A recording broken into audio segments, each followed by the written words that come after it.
Hi everyone. Now, how many of us have been watching the football?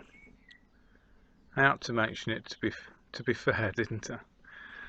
Well, during this European tournament, there've been a number of games where the small countries have beaten the big guns.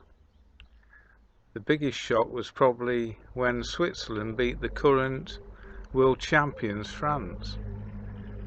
And this was spoken of as a giant killing act. Switzerland, a relatively small country with relatively little known players, have managed to beat a giant of world football, France. Now, when people think of a giant killing act like this, they often naturally think of David against Goliath. It's a famous story known all around the world. A small boy against a giant warrior. The odds were seemingly stacked against him. Goliath was a giant of a man, and he had been taunting the Israelites for days on end. Nobody was brave enough to take him on. But then David, a young boy that looked after the sheep, witnessed Goliath ridiculing his God and his people. His response was, "I will do it." So why did God choose David for this task? Well, firstly, God chose David regardless of his small physical stature. How do we make sense of this? Well, it runs right through Scripture, the most unlikely of people, being called to be involved in the most amazing things. And those people often ask the same question: why me, Lord? However, what made David such a great man of God was that he said, "Me, Lord."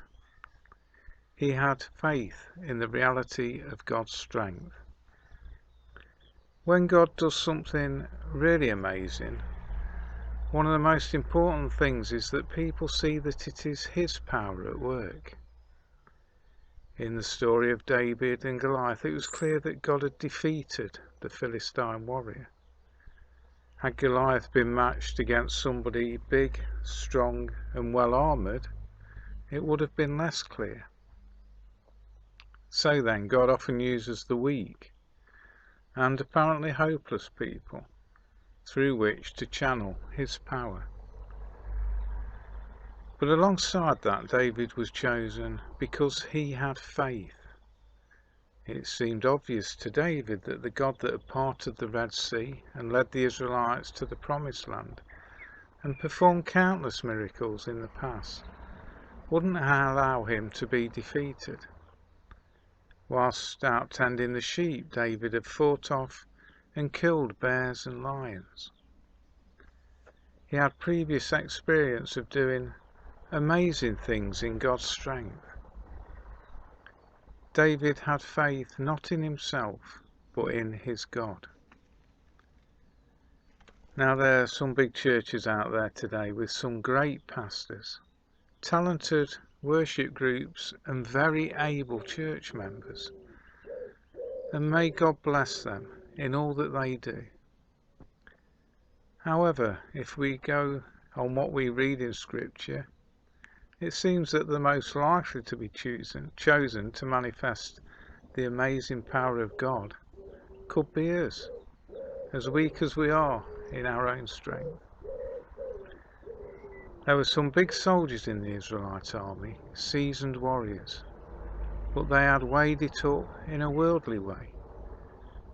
It appeared reasonable to believe that Goliath was invincible, and they were not reckoning on God's strength against Goliath.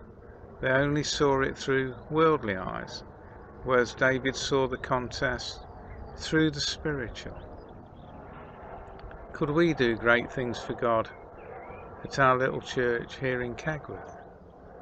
Could we be used by God in this overlooked little village that people travel through as they go from one big place to the next?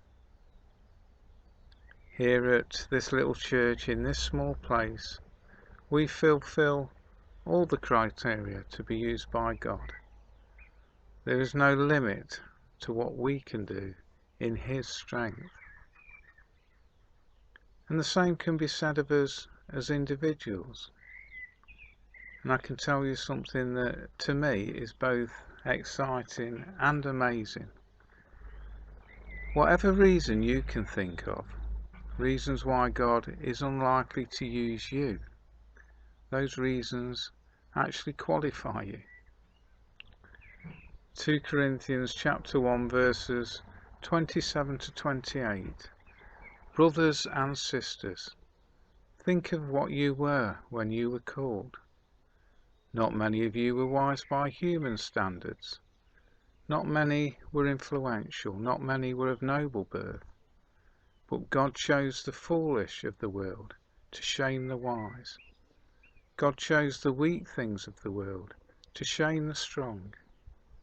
And God chose the lowly things of this world, and the despised things, and the things that are not, to nullify the things that are. God chose. This means He intentionally selected you, being aware of your weakness and incompetence. The thing is, He makes what was useless useful, what was fruitless fruitful, what was painful gainful. In fact, making the impossible possible is God's speciality. And we can be involved in greatness in the smallest of ways. As Colin said in his message a few weeks ago, God is with us in a kind word, in an act of forgiveness, in simply serving one another, in acceptance of our situations, in thankfulness, and through worship. We can all do great things. We not be called to go into battle against a giant warrior, but we might be called to visit somebody who is lonely, to serve somebody in need, to be the one that says, "Here I am, Lord, I will be the one."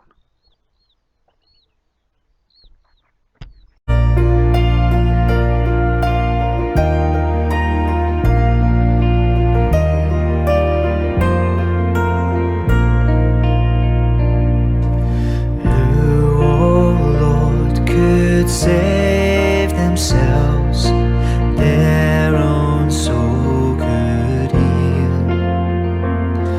Our shame was deeper than the sea, your grace is deeper still.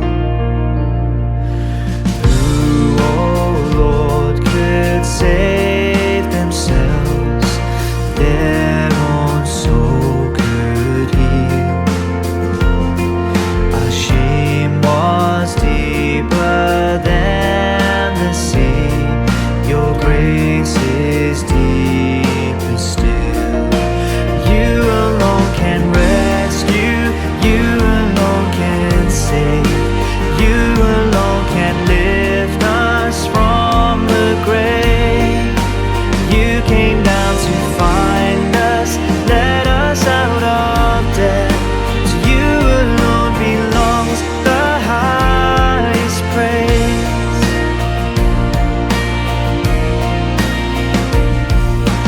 You, oh Lord, have made a way, the great divide you heal. For when our hearts were far away, your love went further still. Yes, your love goes further still. You alone can rescue, you alone can save, you alone can lift us from the grave. You came down to find us, let us out of death. To you alone belongs the highest praise. We lift up our eyes, you're the giver of life.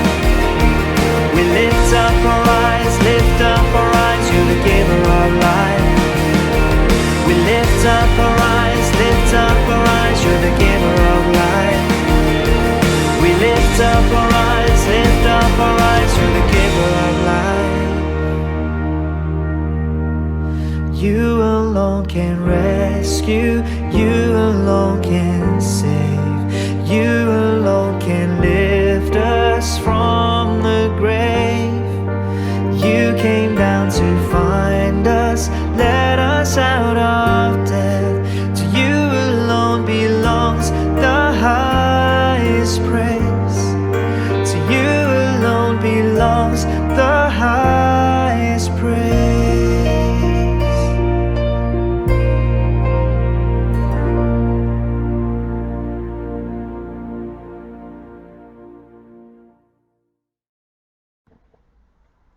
Another thing that I'd like us to consider this morning is this.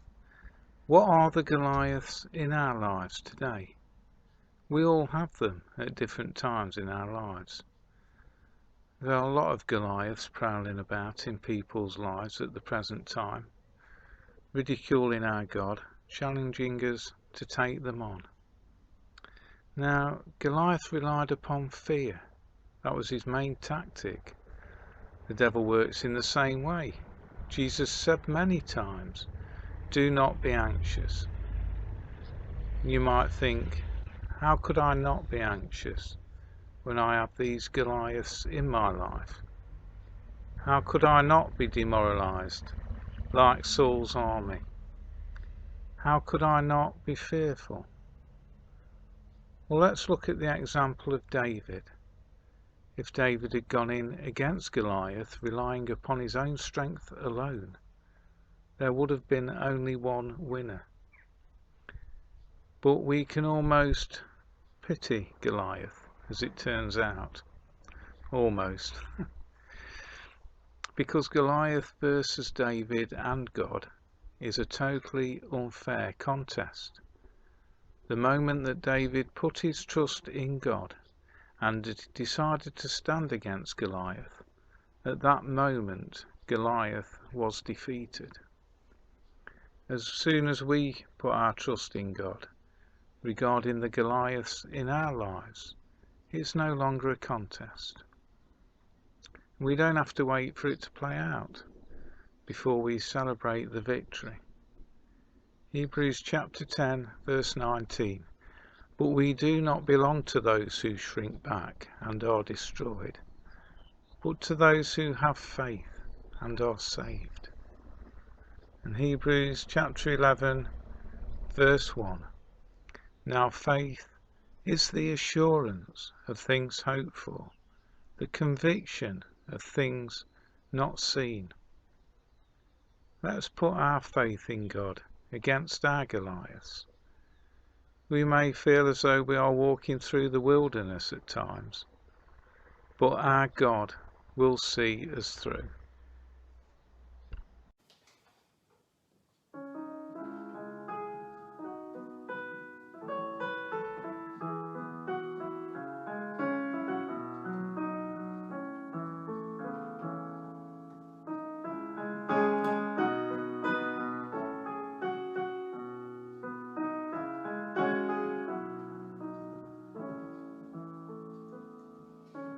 Find myself in the wilderness, wondering what's to come. As the road ahead feels unknown and hard to walk alone. But as I look down on the barren ground, madness covering the sand, you provided what I need today, and hold me with your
Now, I don't know whether England are going to win tonight. I really hope that they do. But it looks a very even match and could go either way. Our spiritual battles don't need to be like that. We can be assured of victory. With God at our side, the result is never in doubt. Finally, it's important who we are fighting for. David didn't face Goliath for his own importance and glory. He did it for God. Let us avoid making it all about us. It's all about Him, His strength, His glory, His victory. To God be the glory.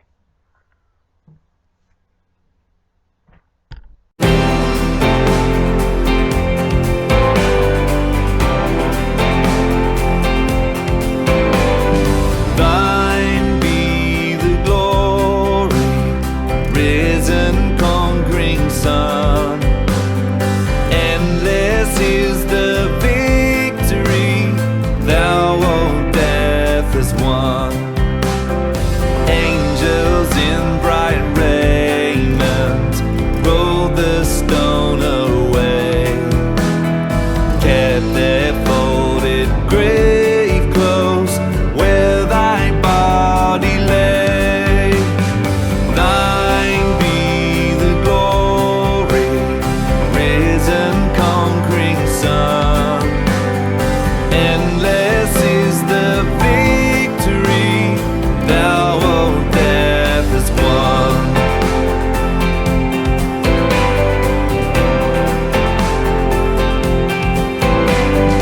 Though Jesus meets us, risen from the tomb, lovingly He greets us, scatters fear and gloom.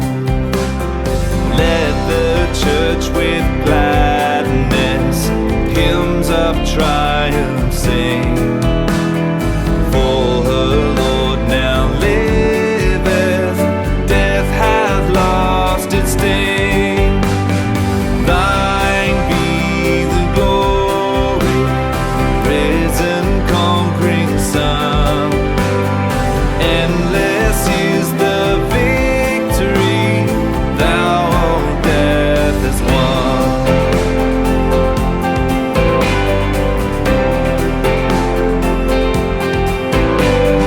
No more we doubt thee, glorious Prince of life.